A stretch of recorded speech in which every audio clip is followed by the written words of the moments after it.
Ramos. I'm the Vice President of Research and Development at Elephas, and I'm happy to moderate this session, which is going to focus on the improved prediction of immunotherapy response. As we all know, immune checkpoint inhibitors have been revolutionized cancer patient care, right? While there are predictive biomarkers that people can use to help advance treatment in patients, we all know that we're still lacking in our ability to cover all patients across indications. Only about 50% of patients can be covered, and from that, only 1 in 5 will respond. So there's definitely still a need to improve our abilities to derive new strategic approaches for biomarkers so that we can improve the ability to treat patients and grow that therapeutic treatment care plan for them. One of the important components of this is probably the dynamics of the tumor microenvironment, and next generation strategies are really focusing on leveraging that dynamic response in the tumor microenvironment. The format for our session today is 15-minute talks from 3 different speakers. They are really going to hit on some of those approaches to better understand and leverage the dynamics of the tumor microenvironment. We'll have 15-minute talks. We'll save the questions for the very end. But with that, I would like to start our session by mentioning who our speakers will be. Dr. Jérôme Galon from INSERM, very well known for his work on Immunoscore, will be talking to us about next generation immunoassays to predict IO therapy. We'll follow that with Dr. Janis Taube. She will be focusing on multiplex immunofluorescence and how we can use that to inform treatment for melanoma. And then we'll finish up with the Chief Scientific Officer of Elephas, Dr. Hinco Gierman, who's going to talk about Elephas' novel cytokine-based platform to predict immune checkpoint response from corneal biopsies. So with that, I'd like to invite Dr. Jérôme Galon up to start us off. Thank you for the invitation. Thank you for being here. And so I'm going to talk about this next generation and some initial concept. So here are my disclosures. So very long time ago now, like 20 years ago, we put this concept that the immune microenvironment is essential and that 4 important characteristics of the immune microenvironment are important. The types of immune cells that are within the tumors, their quantity, so the density of these cell types, the spatial information, so where are those cells located is important, and the quality of the immune response with immune functional orientation of the response is important. And with these 4 parameters, we derived mainly 2 types of assays, one from the Immunoscore family, that is taking into account the first 3 types of parameters, the type, the density, and the location, and Immunosign, that are immune gene expression signature, measuring the quality of the immune response. And I will talk today about these assays, Immunoscore, Immunoscore IC, which is Immunoscore immune checkpoint for prediction of response to checkpoint, Immunosign, and of course, you will have a presentation about the new generation of functional assays by Elephas. So the Immunoscore was validated back in 2018 through a worldwide consortium where multiple centers in the world tested a consensus standardized Immunoscore. And this was published in the Lancet on very large cohorts of patients with independent data sets with external analysis from a statistician at the Mayo Clinic that led to the publication in the Lancet showing the power of this immune evaluation through Immunoscore to predict the prognosis and the patients at risk or high risk or low risk. So this is an IVD test using image analysis, quantification, AI in order to capture specific regions of the tumor. The whole slide is quantified, and the test basically, based on the density of each of the parameters, is giving a score. We had multiple validation from that test. You can see here through the years, with the size of the bubble being the number of patients tested in each of these publications, validation in colorectal cancer, of this assay. More recently, we were also interested in using Immunoscore for rectal indication, and here are the publications that are related to this test. Rectal cancer is a bit different because the standard of care has neoadjuvant treatment, that is a neoadjuvant radiochemotherapy treatment before surgery. The surgery of the rectum is extremely bad for the quality of life, and clinicians would like to know who are the patients having a good response to the neoadjuvant treatment who may not need a surgery. And this is what we did in the last international validation of this Immunoscore for rectal cancer, where we test Immunoscore on the biopsy before the neoadjuvant treatment. Then the patient have their neoadjuvant radiochemotherapy, and those patients having a pathological complete response and a high Immunoscore, the blue curve here on the survival curve. As you can see, these patients have an extremely good outcome. The three curves are high Immunoscore on top, orange intermediate Immunoscore, and red is low Immunoscore according to the predefined cutoffs.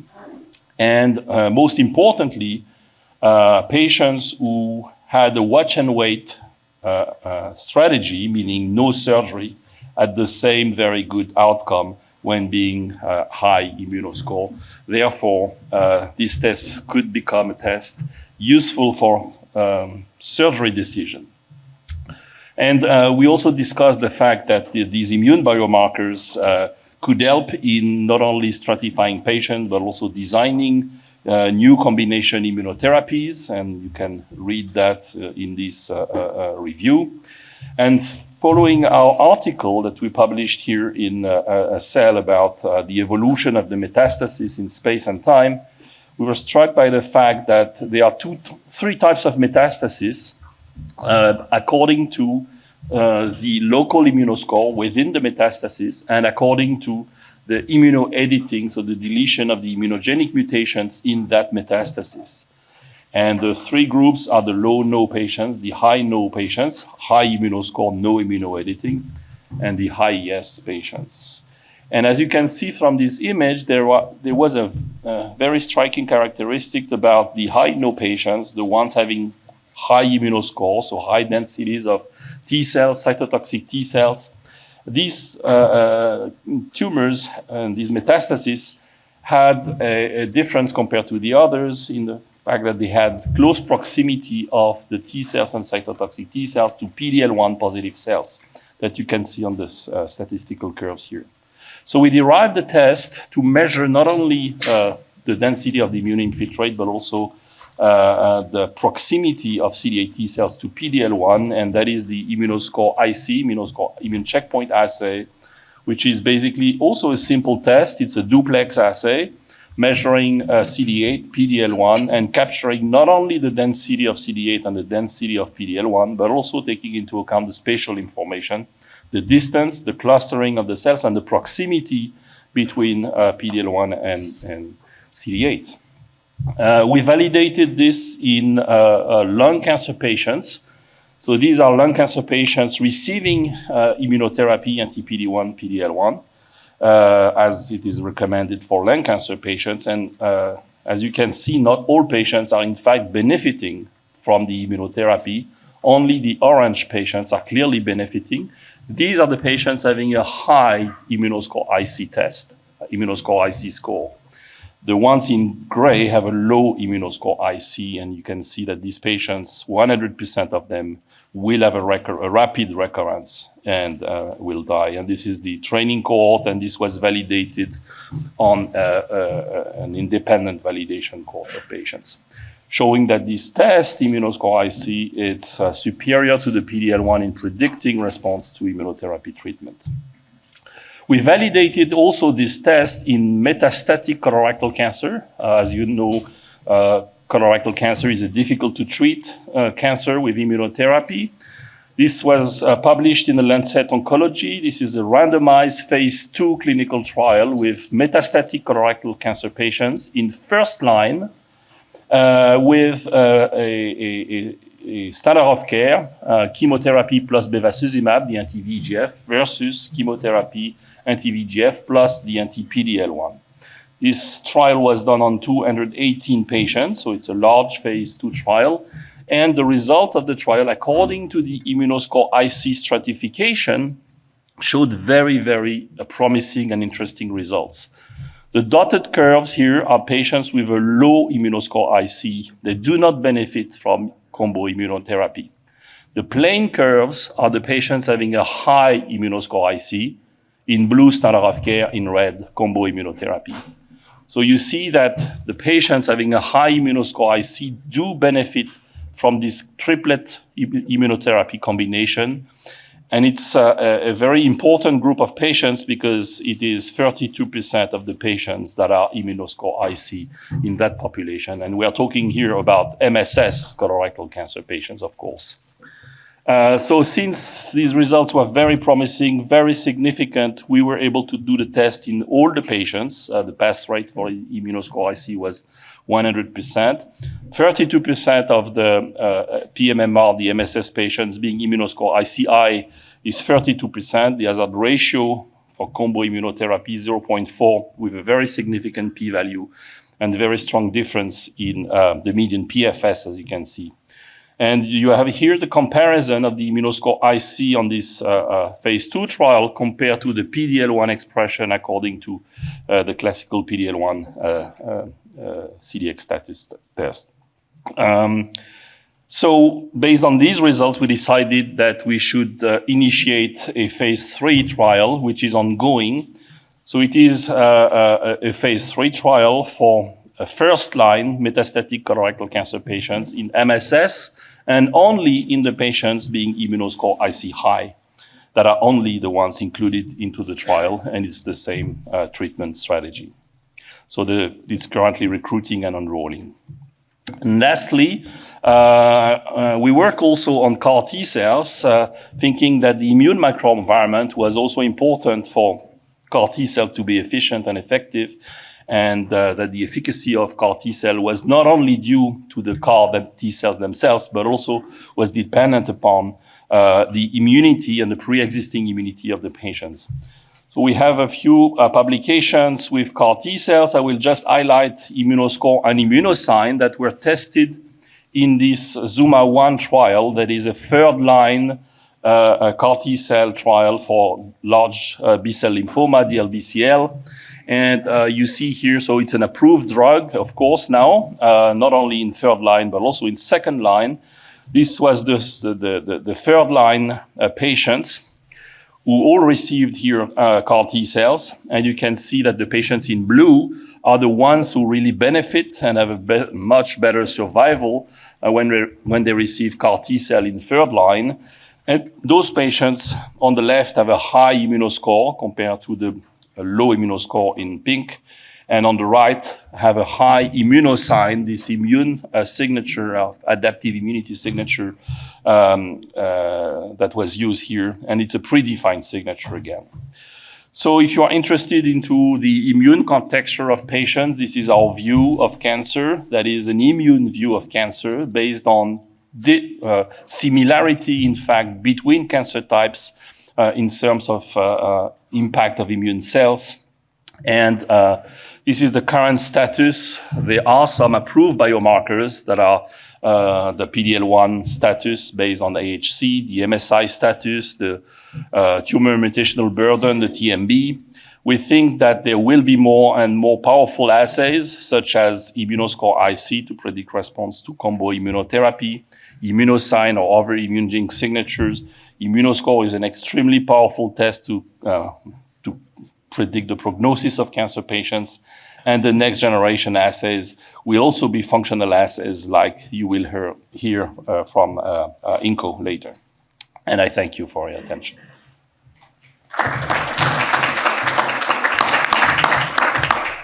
Thank you, Jérôme, for that really wonderful talk, and I think really highlighting the complexity of the tumor microenvironment. Not only do you need T cells there, they need to be in the right space, and we can use this as a tool for both endogenous and exogenous T cells. So thanks.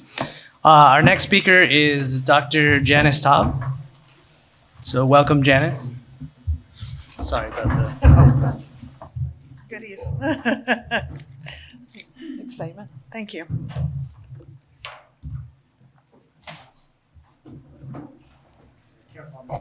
Yeah.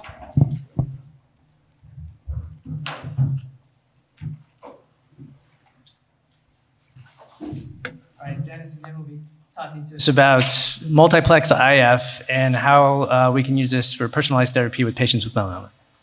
Thanks, Janis. All right, here are my disclosures. All right, as was alluded to previously, we have 3 individual biomarkers that are currently FDA approved, right? There's PD-L1 immunohistochemistry, MSI status, and tumor mutation burden. I'm a dermatopathologist. I work mostly in melanoma, and these biomarkers have limitations that we're all aware of, but in addition to that, none of them even apply to the sphere of melanoma. And then there's a new layer for patients with melanoma, and it's actually coming up in other tumor types. It's coming up in lung now. Originally, the focus of these biomarkers was, am I going to give immunotherapy or not? But now the next generation question is, we have 3 FDA-approved regimens for patients with melanoma. Which of these 3 immunotherapies am I actually going to give? Not immunotherapy, yes or no.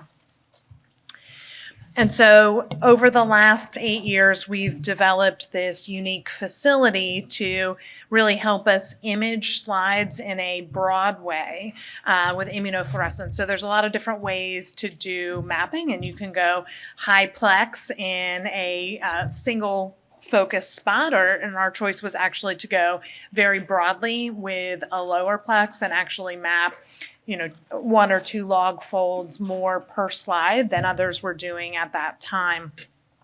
The other lessons that we took from astronomy had to do with our strategy for how we tiled the slide, and then use those tiles to make optical corrections and standardizations in a way that we were able to robustly assess intensity in situ. So when these technologies were first sold to me, it was sort of described as flow cytometry on tissue, but if you really look at most multiplexing studies, it's whether, again, the analyte is positive versus negative in a very digital way. You aren't often getting that low, mid, and high, which for immuno-oncology applications it provides important insights into the function of certain cells. And here we get it with spatial resolution. So in our first study that we published using AstroPath, we took 50 patients from Hopkins who had advanced melanoma, and we looked at them with a 6-plex panel. And so in addition to those 6 markers, we had PD-1 and PD-L1 at that negative, low, mid, and high level. And then we looked at all the different possible permutations and combinations of those markers, and there were 60 plus ones that were in the tissue. And then we asked about the density of each of those individual 60 cell types and said, which densities of these are most predictive of response to therapy. And we did a statistical correction for all the multiple tests that we were looking at. And after that, there were 10 features that remained significantly predictive or in terms of a positive response, but we also had some ones that were highly predictive of a non-response. And those are sort of listed up here. All the ones with the minus are the negative predictors. And the AUCs on these weren't particularly outstanding, right? We ranged from 0.7 to 0.75 for these individual features. But when you actually combine your positive and negative features, that's where we got the power, and our area under the curve was above 0.9 for predicting response in our discovery cohort. That then validated at 0.88 with a separate validation cohort of 50 patients from Yale. And then when you look to say, well, what about long-term survival, overall survival, and progression-free survival? This is also where those positive and negative features really come into play. So if you ask who has the highest densities of the positive features, those are the patients that clearly do the best 5 years out, and that's shown by the blue lines. And those that have the highest density of those negative features, those patients clearly do the worst. And then we had this intermediate group of patients that wasn't enriched in either the positive or the negative features, and you can see how those folks did. Both of these data sets, both discovery and validation cohort, consisted of patients that were treated either with PD-1 monotherapy or Ipi-Nivo. And we didn't have the power to try and separate this signature by which patients benefited from which regimen. So now when people say, but okay, great, you're going to tell me that my patient responds, but which of these regimens should I give? And why is it important? Here are the 10-year outcomes data for Checkmate 067. So you can see the Ipi-Nivo curve, and those patients, 43% of patients overall survival at 10 years, which is really lovely to see the data mature in this way, versus 37% of patients are alive if they received PD-1 monotherapy alone. So 6% difference with a huge difference in toxicity. So patients with Ipi-Nivo, 50% of those patients have grade 3 or 4 adverse events, which are serious events. So, if you're that one patient, you do want to take that risk. That 6% delta is worth it to you.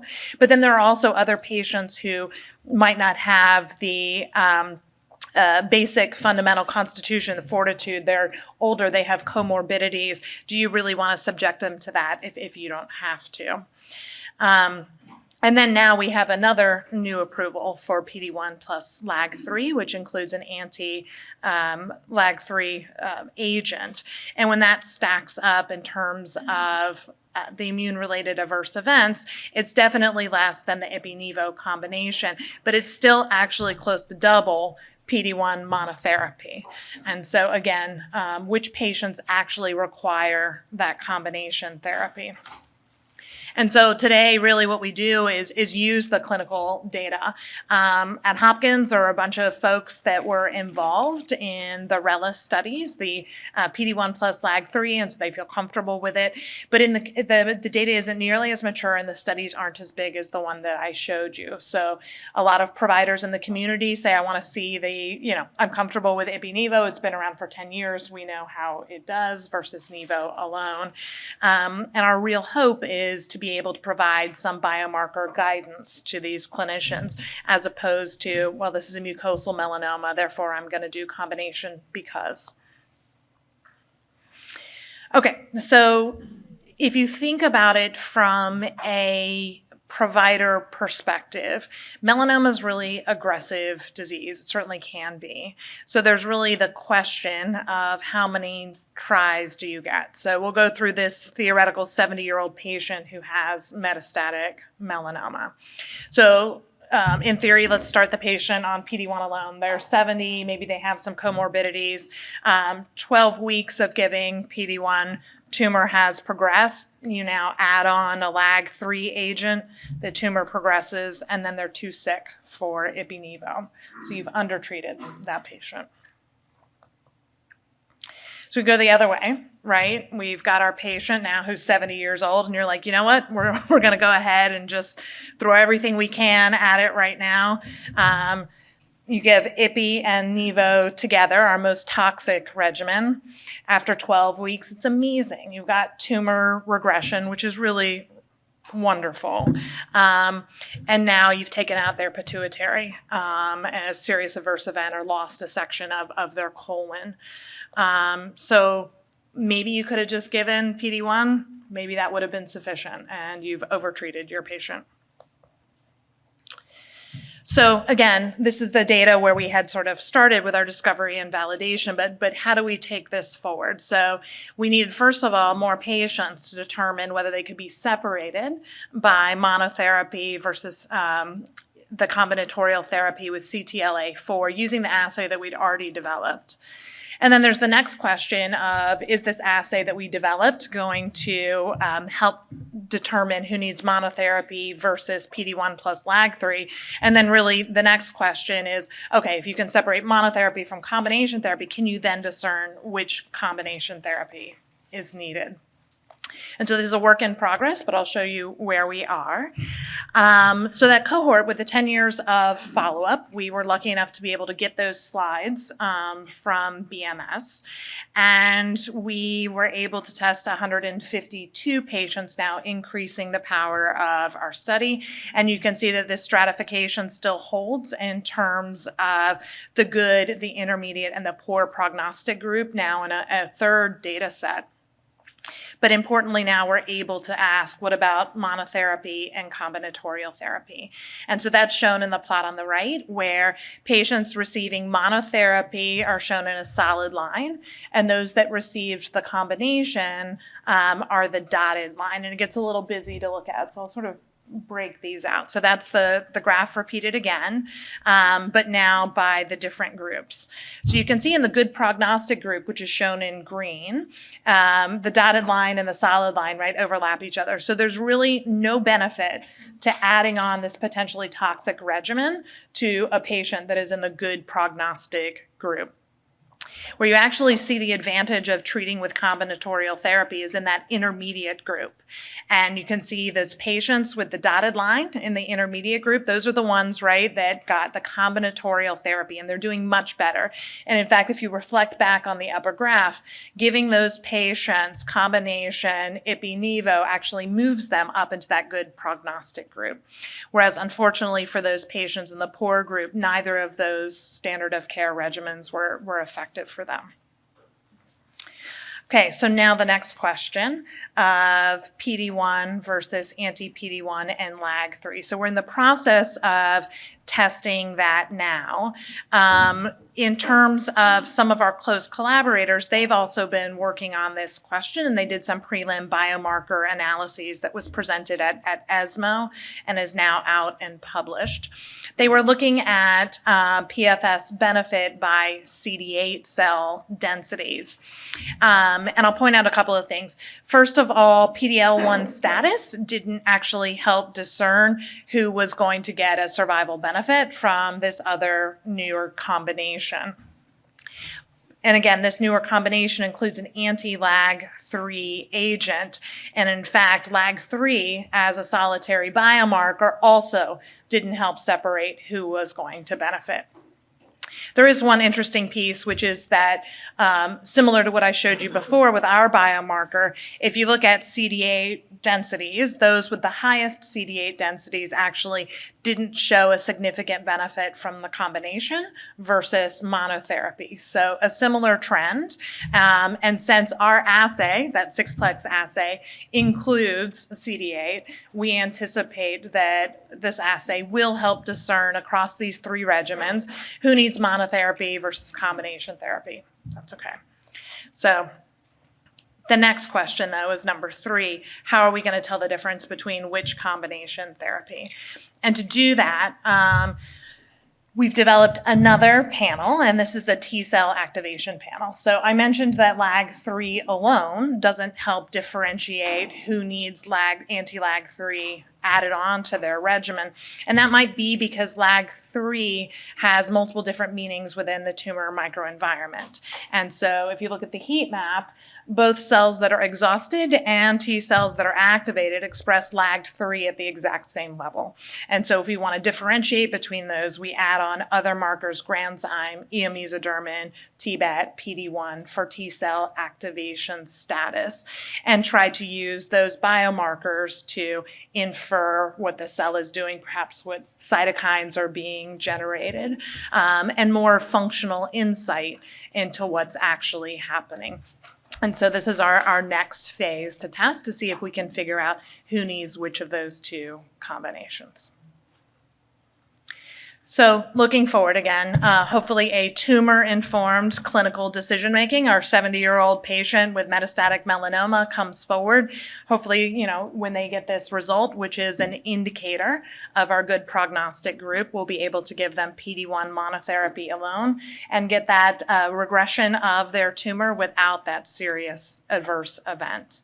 And again, I'll leave you, the question is not just immune checkpoint blockade, yes versus no for our patients with melanoma, but which immune checkpoint blockade. Thank you.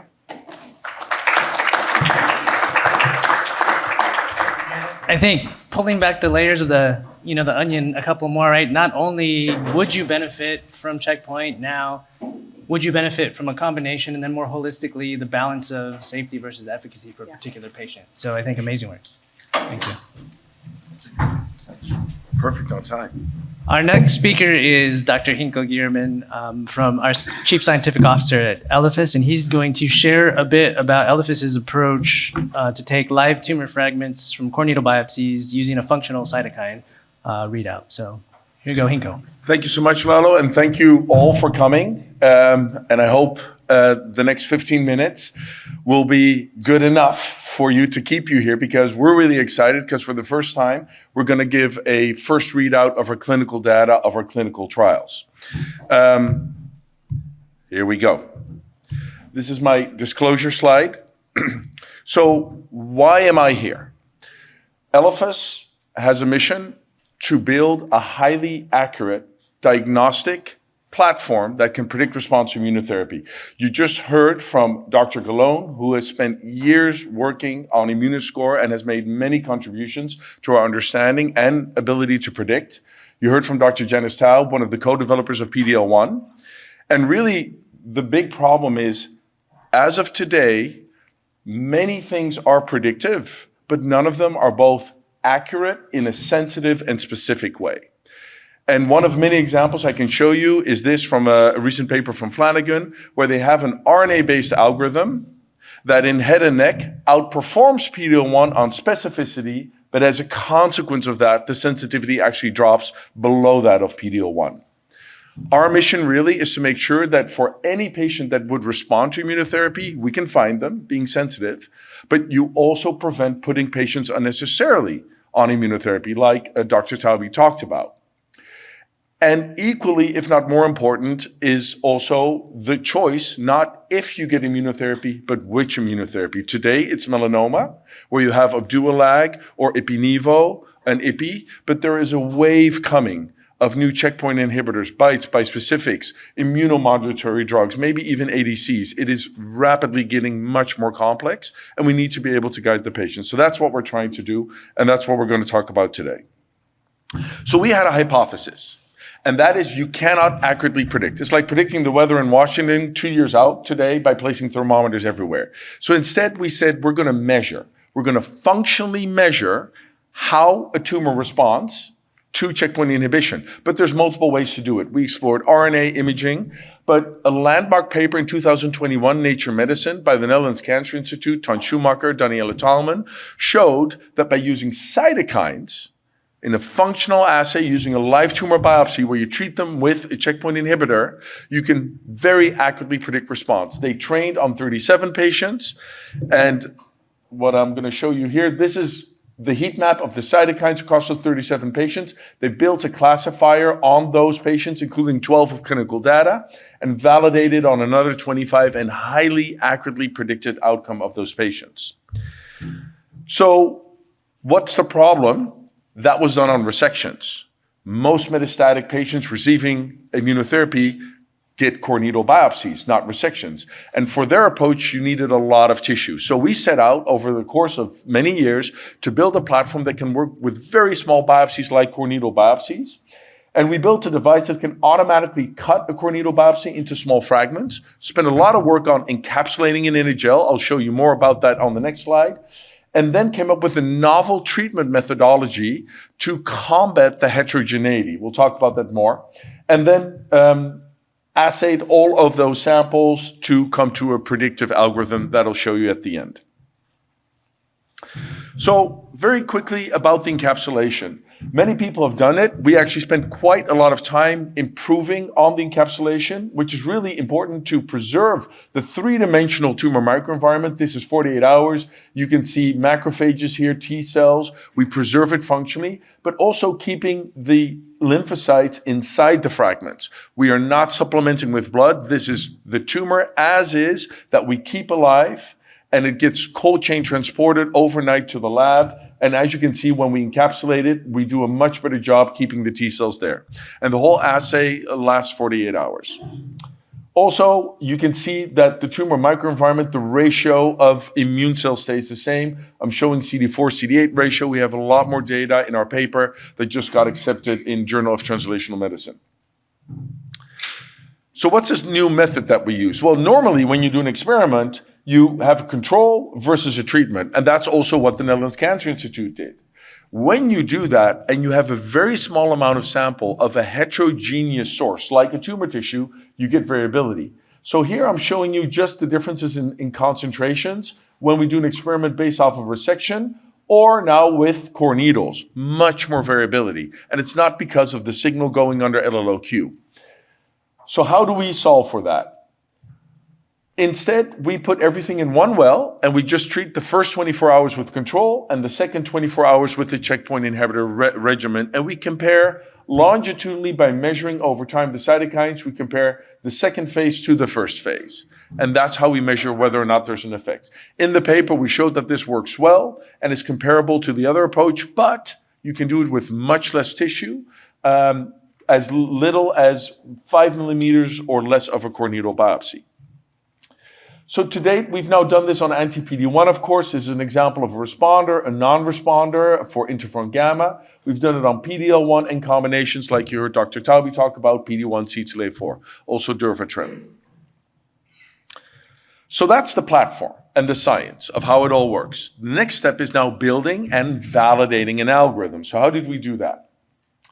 So we started off over 2 years ago with several observational prospective clinical trials. Why? We can't retrospectively look back at slides. We need live tissue.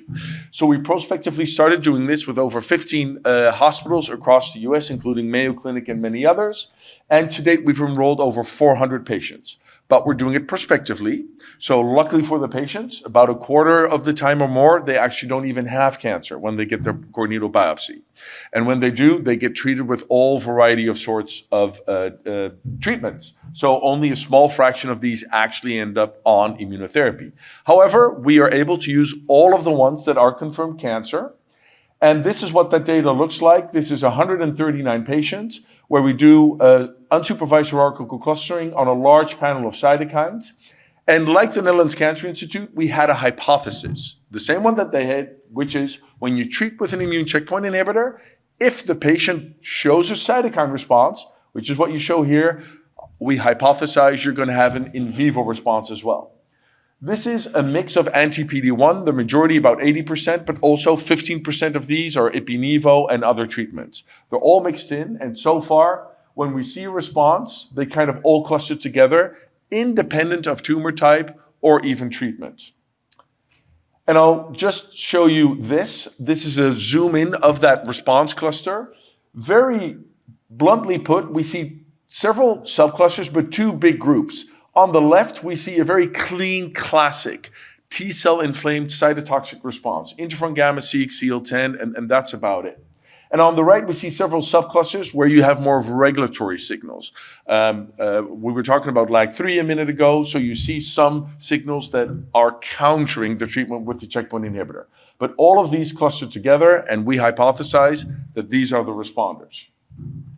So here you can see the interferon gamma and CXCL10, and the interferon gamma really is present in almost every one of the patients in that response cluster.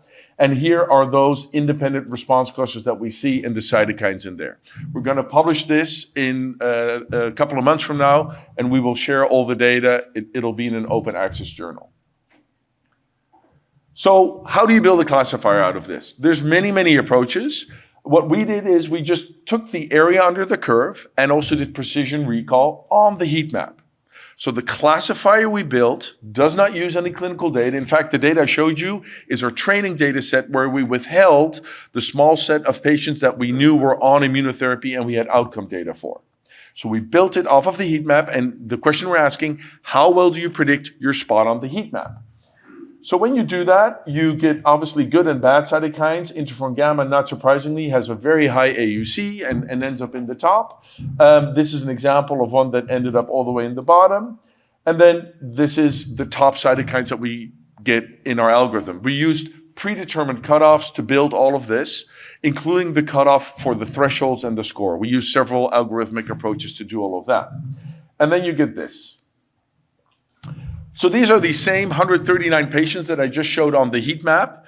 Now, with each of their response scores going all the way from low, which is the majority, about 70%, to high. And the algorithm, based off of the heat map, also draws a line where it splits the two. This basically means you're likely to be in the response cluster. This means you're likely to be to the left part, the empty part. So now the question is, how well does this work on clinical validation of patients? Well, we don't have many, but we have a few, and that's what I'm going to share in my last couple of minutes.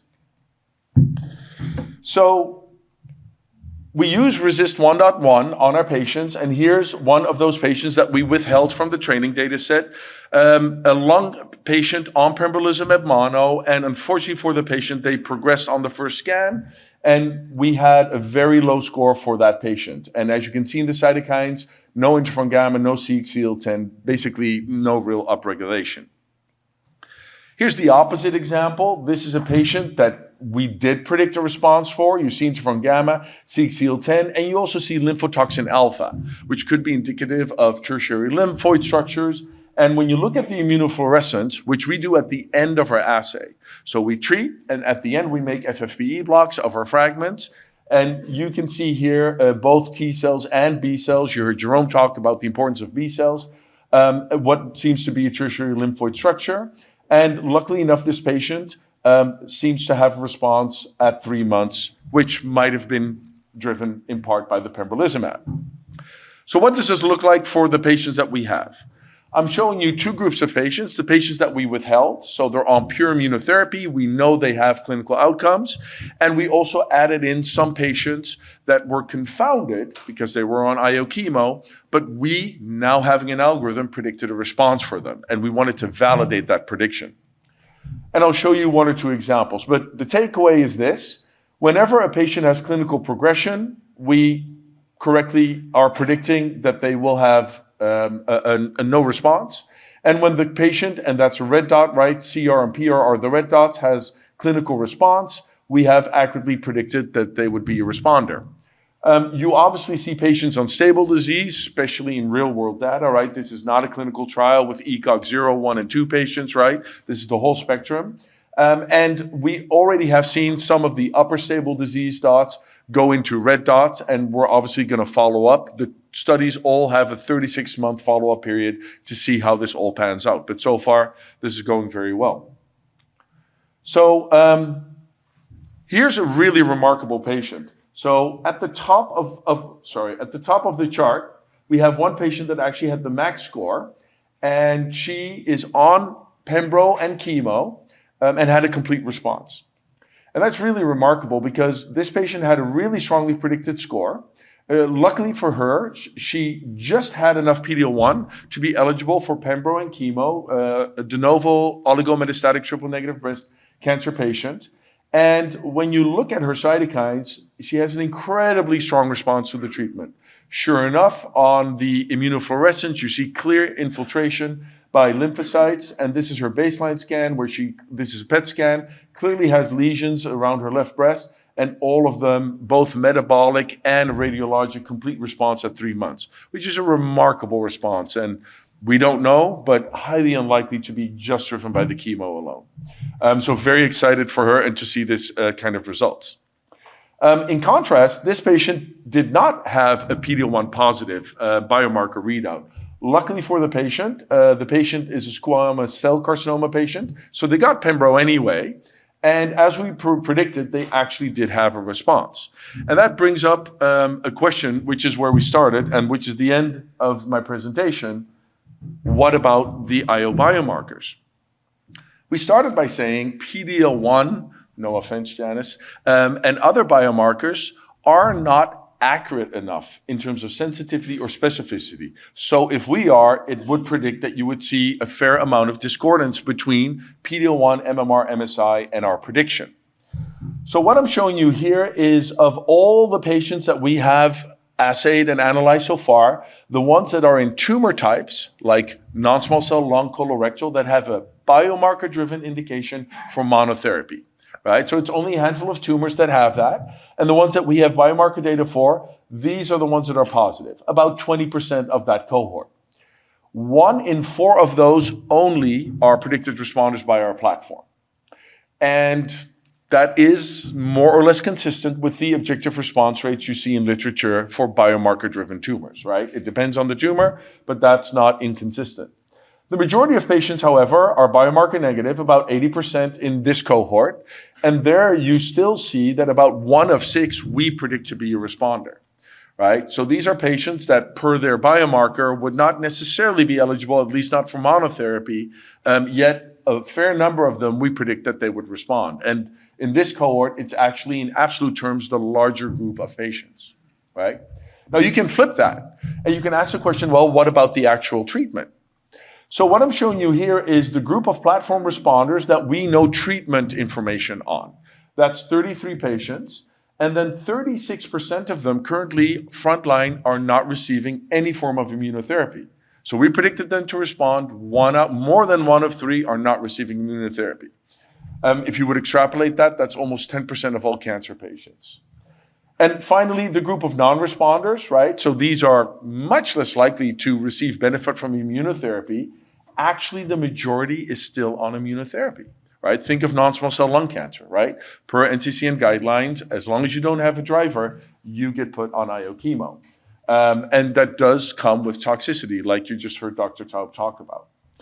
So what is going to happen is in the next couple of months, we're going to finalize all these analyses and publish them in a paper. And I wanted to end by thanking all of the patients that have made this possible, the doctors and research staff from all of our collaborating sites, many of which are here at SITC, and finally, all my colleagues in the Elephas team. It really takes a village to get all of this done. Come and swing by at our poster today at the afternoon session, poster 54. We'll have more details, and you can find all of our papers and all of our data online using this QR code. Thank you so much, and happy to take any questions. Exciting, I think,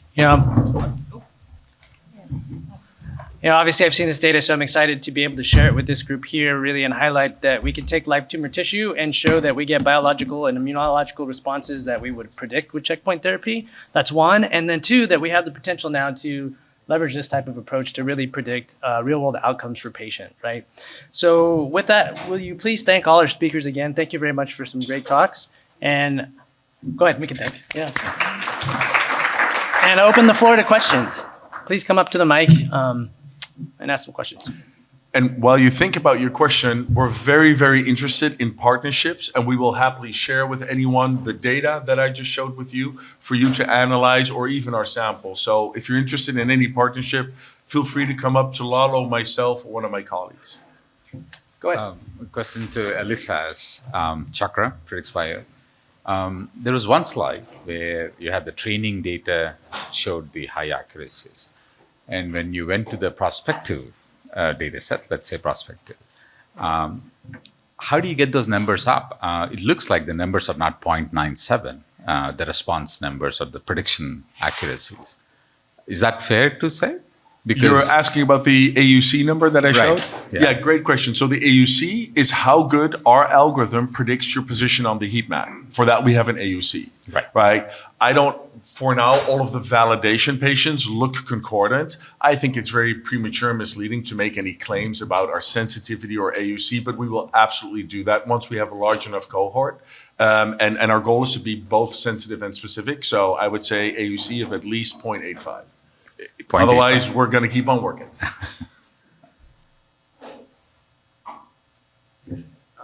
We'll go here, and then we'll go to you next. Go ahead. Keski from Dartmouth. My question is liver, primary, lung, bone does it matter where biopsy specimen come from? It's a great question, and I'm sure Janis and Jérôme will have some thoughts on that too. But what we have built is a platform for any solid tumor type.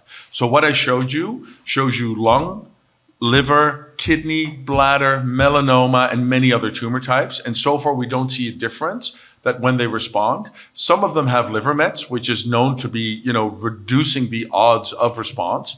So far, we don't see that we have missed anything because of a patient having liver met or the sample coming from liver met. And we also have mets, primaries, and lymph nodes. So far, it does not seem to matter. Did that answer your question? Yeah, my question is a follow-up to that one. You guys everything comes from a core needle biopsy, right? So how do you guys account for differences in different mets, like for melanoma specifically? Distant mets can look radically different from the original tumors. Like just this morning, in the radiomics presentation, one cold lesion can turn a patient to a non-responder. So how do you guys account for the differences in the various spots for which you might take the biopsy? Yeah, it's a great point, and I'm sure you have some thoughts on that as a pathologist, Janis. But in short, we can't change biology of a patient, and the reality is 5 to 15% of patients, depending on the tumor type, are mixed responders. In fact, the Netherlands Cancer Institute data had 3 of them, right? And Janis and Jérôme are both on our advisory board, and you might remember that in September we showed early data, and we had a discordant patient in there because we thought we had it wrong. But it was a mixed responder, right? Where one lesion grew and the other one shrunk. We predicted a response, and that was from the lesion that shrunk, but we thought, okay, well, we got it wrong. Turned out it was a melanoma pseudoprogression patient that, sure enough, turned out to be a PR. But to your point, you will get that, and you will get it wrong no matter what you do. What I would say is clear is that the majority of cases, you see a consistent systemic response, right? I would argue 80, 90% of patients. And so far, both in our data and of the Netherlands Cancer Institute, we seem to predict that well. I'll add my 2 Yes, cents to yes. it. I often get asked also the sampling question. I think it's important to underscore that any biomarker that's tissue-based is going to suffer from that same issue. So it doesn't matter if you're doing mutational density or multiplex IF like I'm doing, or a fantastic functional cytokine assay. It's still going to have that same sampling limitation. It's not certainly specific to what they're doing. Obviously, having a more receiving lesion by lesion data rather than a holistic RECIST score, right? To be able to say the lesion that I biopsied is a responding lesion is really important when developing the tech, so that you actually understand the limitations and what you do get right and wrong. And I think that can be particularly useful. But it's the same across all biomarkers. Maybe to add, one way to address this question about the heterogeneity something we did, it was a lot of work, very time consuming, but that was to take metastases that are resectable and to analyze the full metastasis. And after that so what we had access to was biopsy of the metastases, then the resection of the metastases. And so we analyzed the densities of immune cells in all possible biopsies that could have been taken from that metastasis. So we had a very large sampling. We had more than 600 resected metastases, roughly, depending on the size of the metastasis, but we could get about between 50, 100 different biopsies from each of the metastases, even more if the metastases were big. And so by doing that, we could evaluate what is the heterogeneity of a given biomarker. And some are better than others. Like, PD-L1 is not of a very good biomarker. It's very heterogeneous, depending where you would punch. Some are more stable. And maybe that could be applied to your platform as well. It's a lot of work, of course. You need to get freshly resected metastases in your case, then to split it into multiple small lesions and evaluate the heterogeneity and see if there are maybe cytokines that are more consistent across the multiple biopsies that you would have made from those metastases. Maybe some cytokines are more heterogeneous, some are more homogeneous. So you could evaluate, and I encourage everyone to try to report on that because, when you only have a biomarker on a biopsy, it is, of course, very risky. So. And Dusty, I'll let you go in 1 second. Just to quickly add two things to that. Number one, this is one of the reasons we like cytokines, because when you do imaging, by definition, you're limited to the plane that you're in, unless you're doing three-dimensional imaging, which is not that easy, right? So by assessing cytokines, you're assessing everything in your biopsy. Now, the biopsy is still a limited snapshot, of course, but that's what we all deal with. And I will say, I didn't show this data, but we have about 20% of our patients or 30% we get multiple cores from. And so far, we see very consistent outcomes between them, where if one of them hits one of those response clusters, 7 out of 8 patients that we had, they hit the same cluster. So you get a consistent answer no matter what. And others have shown similar data. So yeah, great call out, Jerome. Great presentations. So my question is on the patients that show discordance. Have you looked at the mechanism of action through, kind of getting more into the why did these patients who were predicted by PD-L1 expression not to responded, and vice versa? So there could be some synergies between what perhaps you're looking at and also adding the spatial biology aspect of it, to really understand the tumor microenvironment and the network biology around it. Maybe Janis could have some thoughts there. I have a second question. It's a little bit more futuristic. Let's say you're successful, you get the AUC of at least 0.85. What are the next steps to get this into the guidelines? I'll let Janis answer the first question first about discordance between PD-L1 and our prediction.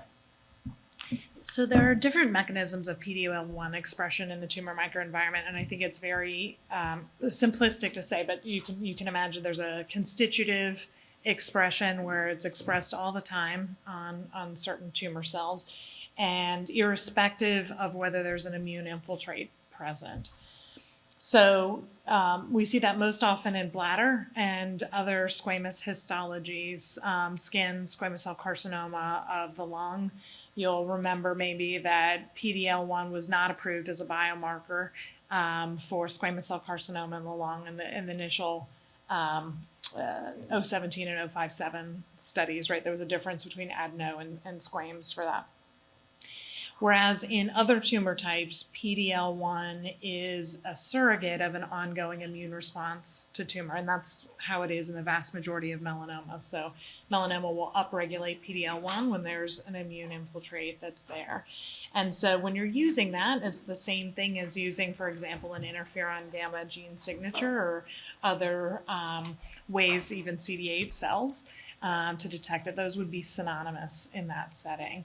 So I think the risk is the false positives of some of this constitutive expression, and then also has been raised the potential false negative by a sampling effect. And then to quickly answer your second question, what our goal right now is as soon as we have enough data, is we're opening up an early access program where basically as part of a study, you can get access to the test or you can join part of the study. And as soon as we're able to, we will start disclosing that result, right? There's many steps we have to go through, but we're building right now a CLIA lab in Madison to support that. But the obvious goal is to do an LDT, but that requires a lot more data, right? So next year, once we have a large enough cohort, we're going to publish that, we're going to share all the data, and we're going to go out there and hopefully help a lot of patients. We have time for, I think, maybe these two questions, so we'll start over here. So my question for you guys is, we've seen some really impressive data that you've shared on using this platform for checkpoint blockade. So how would this apply, or how, if you had to hypothesize, what strategy would you have if you wanted to apply using cytokine profiling for peptide HLA targeting CD3 engager? It's a great question. Lalo, do you want to take a shot at that?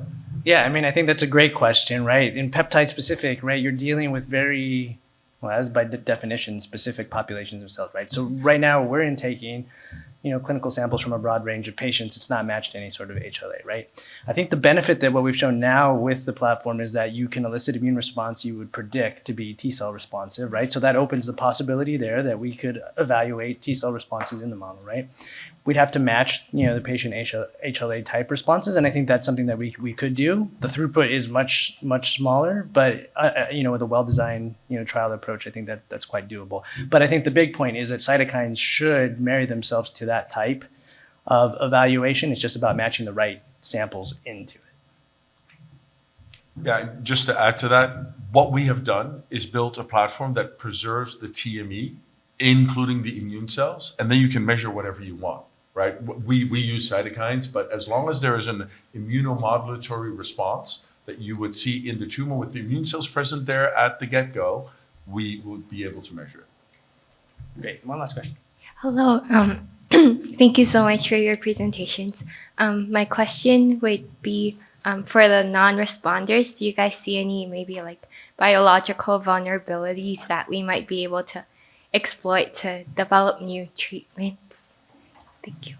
That's a great question, because that is one of the big problems, right? Immunotherapy is great, but it doesn't work in most people. So I'll say two things. One, at the end of our assay, I did not show that data. What we actually do is we treat with CD3, CD28, right, as a positive control. And then not surprisingly, we see, I don't know, Lalo, do you know, but I would say in at least 30% of our patients that we treat with anti-PD-1 and don't see a response, we see it on CD3, CD28. Right. Kind of to Janis's point, right? Maybe this one doesn't work, but another immunotherapy could work because there are non-exhausted T cells there and they can be activated. Right, so we have that data, and we're going to share that as well. Secondly, this is a great platform for testing that, and we've done some early partnerships with pharma companies showing that oncolytical viruses, bispecifics all work, and you can measure it on the platform. So yeah, great point. Thank you. Well, thanks again to the audience. We'll close the session there, but if there are any more questions, we'll be at poster 54. Hinco and I will be later on tonight to answer any questions for you. Thanks again, everybody, for coming. Really enjoyed the session. Thank you.